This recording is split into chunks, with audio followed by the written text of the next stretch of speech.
बहुत खुश थी क्योंकि वो माँ बनने वाली थी। वो बहुत खुश थी क्योंकि वो माँ बनने वाली थी। अपने नए रंग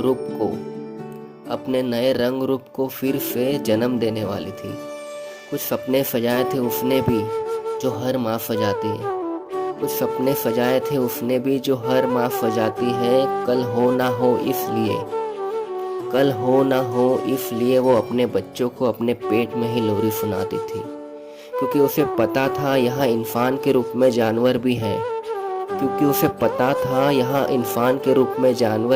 और शैतान के रूप में हैवान और हम जानवर के रूप में हैं, फिर भी इंसान हैं। इनकी और हमारी सोच में सिर्फ इतना फ़र्क है, ये घर में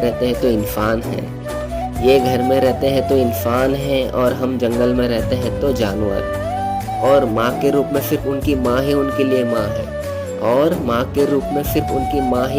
माँ है, हम नहीं, क्योंकि वो इंसान है और हम जानवर। उनकी माँ का प्यार है, उनकी माँ की ममता है और हमारा कुछ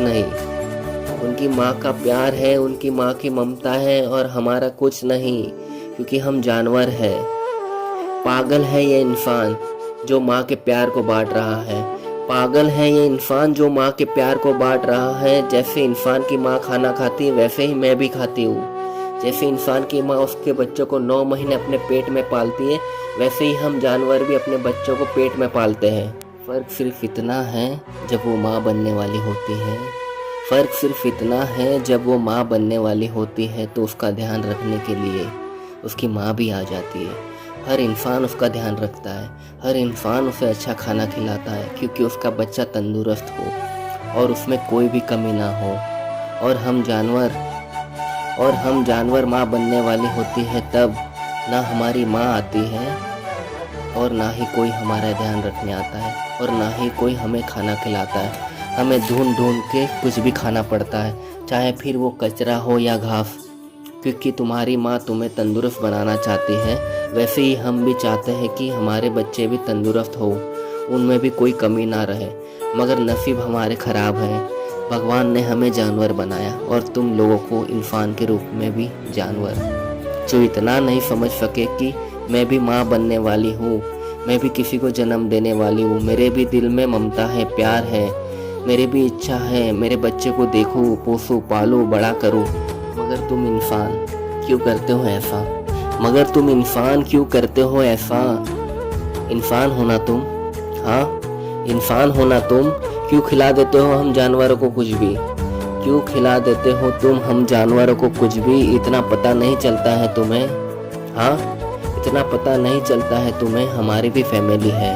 अगर हम तुम्हें पकड़ के खा जाए और मार दे तो तुम्हारी फैमिली भी रोएगी ना? तुम्हारी माँ रोएगी ना? बताओ। वैसे ही हमारे जाने के बाद हमारी फैमिली भी रोती है, उन्हें भी दुख होता है। समझो, इंसान हो ना तुम? अपने अंदर की इंसानियत को जिंदा रखो। मुझे और मेरे बच्चों को तो मार ही दिया तुमने, अब इसके बाद किसी भी जानवर या उसके बच्चों को मत मारना। इंसान हो तुम, समझो। इतना भी पाप मत करो कि भगवान को इस दुनिया से हैवानों के साथ साथ इंसानों का भी नामो निशान मिटा देना पड़े। इंसान हो तुम, अपने अंदर की इंसानियत को जिंदा रखो, उसे मरने मत दो। इंसान हो तुम, इंसानियत जिंदा रखो।